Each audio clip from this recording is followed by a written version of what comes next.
because what better way to command the boys than a massive orky fortification that is the severed head of a gargant.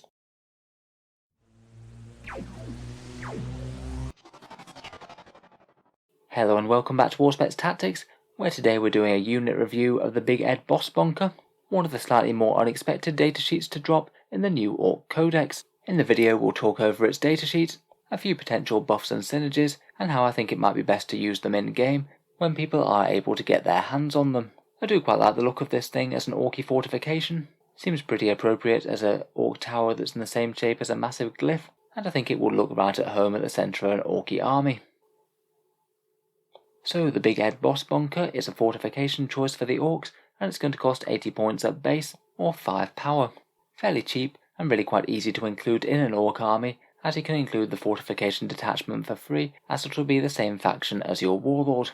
As a building, it is relatively tough, it unsurprisingly doesn't move, has a ballistic skill of 5+, strength 6, toughness 8, 12 wounds, leadership 7 and a 3+ save. As with most fortifications, for the points it really is very durable. With that many wounds at that high toughness, it's rarely going to be an efficient choice for the opponent to target. It also gains the new Orc Ramshackle rules, meaning that anything that's less than strength 8 will be -1 damage against it. It means that combined with that stat line, you're really going to need strength 8 or 9 weapons to deal with this thing. It's not going to be falling down to anything else besides dedicated anti-tank.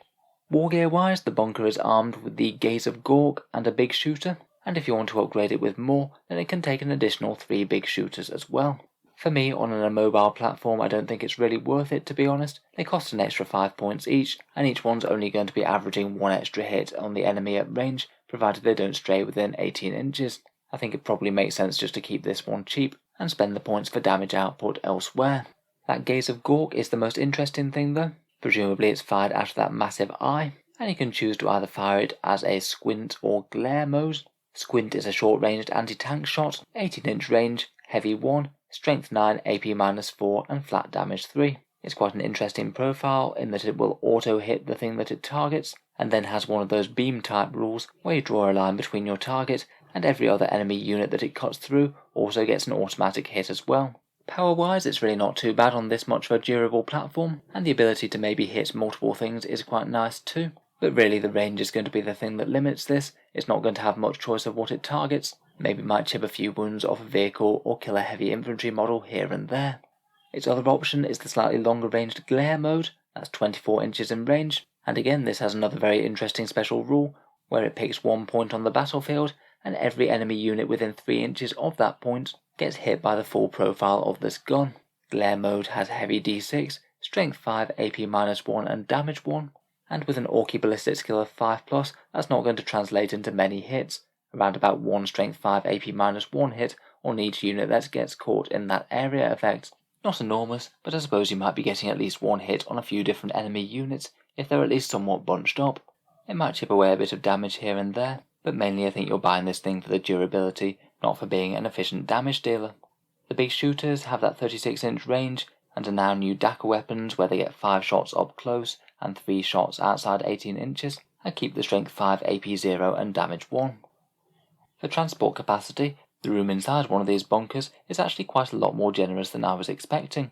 The Bossbunka can hold 10 orc infantry, mega armor or jump pack units take up 2 slots rather than 1, and most importantly, it counts as open topped, so all the models inside can fire out of it. A good transport, a huge defense, and the open top special rule means that it seems it's quite a good platform for putting a whole load of looters or tank busters or something inside. Orc firepower units really can be quite fragile for the cost, and piling a massive amount of toughness 8 wounds in between them and the enemy does sound like it could be a reasonable strategy, particularly when the model has a few extra shots of its own. Keywords wise, unsurprisingly, it isn't core, it's a building, a transport, and counts as a vehicle, and it does have the clan keyword, though fortifications don't usually get any sort of chapter trait type bonuses. Finally, to live up to its name and be a boss bunker, it does also have a little extra optional upgrade called a shouting pole. I'm guessing that little network of loudspeakers on the top. That costs 5 points extra, and it allows embarked characters to use their War Boss, Beast Boss, or Flash Gear Skit rules, and apply them to the boss bunker itself. In the new codex, War Boss and Beast Boss are both a +1 to hit in melee, and they'll have a 6-inch aura range, so it's going to be quite a small range around this fortification. I don't really see that rule as being the most helpful, to be honest. I think usually if your war boss is within melee range of the enemy, he's likely to want to get out of this thing and then just charge straight at them. Flashiest Git is a Captain Badrock special rule, and it seems that could at least be a little bit more useful. I guess if you are ranking up a bunch of Flash Gits nearby, getting a shooting buff on multiple squads could be handy, and he can also blaze away with his own firepower from within the Bossbunka itself. If we take a look at any buffs and synergies within the Orc Codex, here are just a few thoughts for things that you could do with it. First of all, as a vehicle, it can get patched up by big mechs if there does happen to be one about, though it's a bit of a shame that the big mech's custom force field won't be able to go out in an aura around the Bossbunka. It seems like it could have been quite a good option for throwing a big mech in it and having the force field cover a wide area. It doesn't appear that you can do this though. I guess theoretically it could gain a 6+ invul from the custom force field, or a 5+ if boosted with the strat, though I think that'd be more of an incidental thing and not really something you'd really plan around, as it just doesn't seem very efficient compared with the cost of the structure itself. I do feel that war bosses probably aren't going to be making use of this thing all that much. They generally want to be getting stuck into the foe, though Captain Badrock might have a better time with it. And perhaps the most interesting buff that he can get from characters is when a speed boss calls the Speed War. It will actually amp up its shooting a little bit. Those big shooters will get an extra shot for being Daka weapons, and all its guns will be an extra AP -1 better. Kind of a bit ironic really that it benefits from a Speed War on a completely static and immobile fortification. Stratagems wise, I don't really think that you want to be spending many command points on it.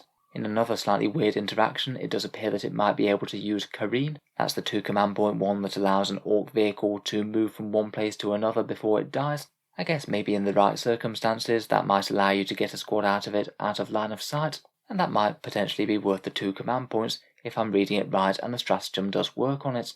Otherwise, I also think that you're able to teleport it too. Teleporter only seems to have the restriction of not being able to deep strike monsters or units that are greater than 20 power, so potentially you might be able to deep strike this as a sort of deep strike shooting bunker, maybe loaded up with a whole bunch of tank busters. Might be able to get range and line of sight on something that they otherwise wouldn't have been able to, and then be quite solid to return fire afterwards. Please correct me if I'm wrong though, if there's anything that stops it deep striking like this. In game, I think that the best way to use it would be to take a big shooting unit, pile it up inside it, and then probably deploy it at least fairly forward towards the enemy, so it's going to have some good lines of sight. It is annoyingly durable for the points, can cover some orcs, has a little bit of fairly close range shooting in itself, and flash kits, tank busters or looters seem like a good pairing. As with most fortifications, you might have some issue deploying greater than 3 inches away from all terrain. Though as fortifications go, it does appear to have quite a small footprint, so it might not be quite as hard to set up as at least some of the others, like that Space Marine Hammerfall bunker. Overall, I'm going to guess they're not going to be seen too much competitively, almost entirely due to the fortification setup rules, which really hamper any units on terrain-dense boards. I certainly might be wrong though, and I look forward to hearing your opinions on the bunker down in the comments below. If you've enjoyed the video, feel free to subscribe to Auspex Tactics, or I'll certainly keep the Orc videos coming. There's going to be a ton more to talk about from the new codex, and I'm looking forward to making a full review of it. Finally, if you have been enjoying quite a lot of the videos on the channel, I would just like to mention that Auspex Tactics has a Patreon page, and you can find that down in the video description. Making all the content does take a fair amount of time, and if you are enjoying regularly, then any support is enormously appreciated. Channel patrons do get a fair few perks, including seeing certain videos early, regular votes to see what sort of things come next for the channel, and automatic entry to the regular prize giveaways with a chance to win some really big model kits each month. If any of that sounds good to you, or you'd just like to help support, then the link is down in the video description below. In any case, a massive thank you for listening, and I'll hope to see you guys next time.